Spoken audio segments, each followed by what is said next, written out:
कृष्ण में प्रिय भाई और बहनों, आज हम अपने विश्वास के सबसे पवित्र सप्ताह की दहलीज पर खड़े हैं। हमारे हाथों में खजूर की डालियां हैं, लेकिन हम शीघ्र ही क्रूस के मार्ग पर चलने वाले हैं। आज का दिन गहरे विरोधाभासों से भरा हुआ है। आनंद और दुख, स्तुति और विश्वासघात, आशा और पीड़ा। आज हमने जो परमेश्वर का वचन सुना है, पहला पढ़े यशायाह नबी का पुस्तक, दूसरा फिलिपियों में और सुसमाचार संत मत्ती में, वो हमें मसीह के हृदय की गहराई में ले जाता है। एक ऐसा हृदय जो अस्वीकृति में भी प्रेम करता है, जो टूटने पर भी विश्वास योग्य बना रहता है। हमने शुरुआत की भीड़ के जयकारों से, होसाना, धन्य है वह जो प्रभु के नाम पर आता है। लोगों ने यीशु का स्वागत राजा के रूप में किया। उन्होंने खजूर की डालियां लहराए, अपने वस्त्र मार्ग पर बिछाए और बड़ी आशा के साथ आनंदित हुए। लेकिन प्रिय भाई और बहनों, मानव हृदय कितनी जल्दी बदल जाता है। वही आवाजें जो होसाना चिल्ला रही थी, जल्द ही उसे क्रूस पर चढ़ाओ चिल्लाने लगी। ये केवल उनकी कहानी नहीं है, ये हमारी भी कहानी है।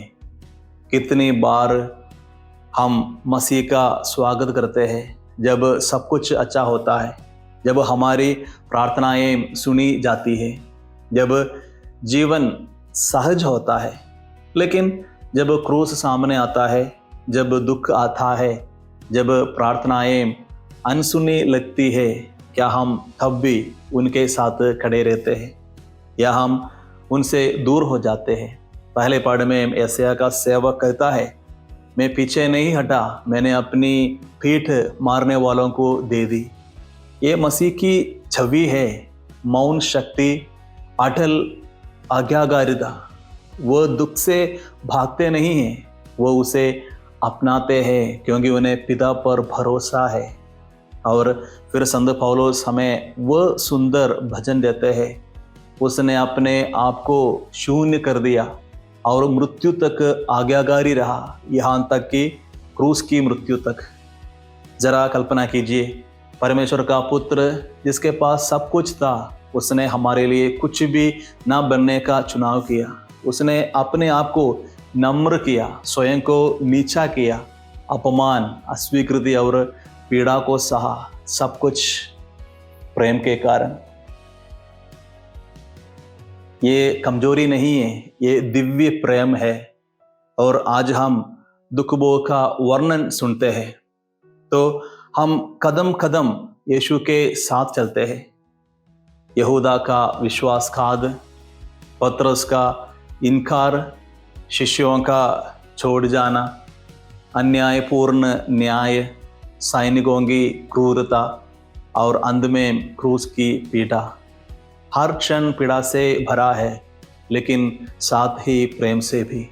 यीशु जानते थे कि ये सब होने वाले हैं, फिर भी उन्होंने उस मार्ग को चुना, क्योंकि वह आपके बारे में सोच रहे थे, मेरे बारे में।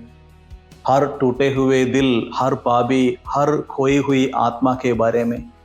उन्होंने क्रूस इसलिए नहीं उठाया क्योंकि उन्हें मजबूरी थी, बल्कि इसलिए कि वह हमसे इतना प्रेम करते थे कि वो ऐसा किए बिना रह नहीं सकते थे।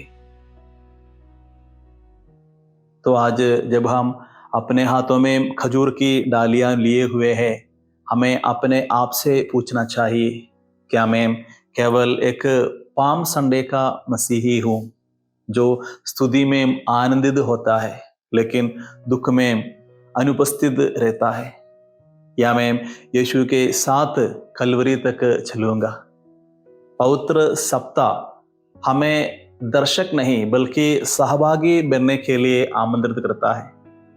आइए हम उनके साथ चले, उनकी चुप्पी में हम भरोसा करना सीखें, उनकी पीड़ा में हम अपने क्रूस का अर्थ खोजें, उनकी क्षमा में हम दूसरों को क्षमा करना सीखें, और सबसे बढ़कर हम क्रूस से दूर ना भागे, क्योंकि केवल क्रूस के माध्यम से ही हम पुनरुत्थान तक पहुंचते हैं।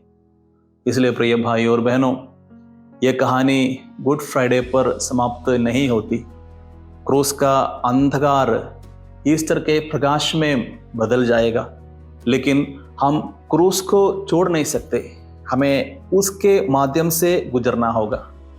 तो आज हम केवल अपने हाथों में खजूर की डालियां ही नहीं, बल्कि अपने हृदय में एक दृढ़ निर्णय भी ले लीजिए, मसीह के साथ बने रहने का, उनका विश्वासपूर्वक अनुसरण करने का, दुख में भी उनसे प्रेम करने का, क्योंकि जिसने हमारे लिए मृत्यु को सहा वही हमारे लिए जी उठेगा। आमीन।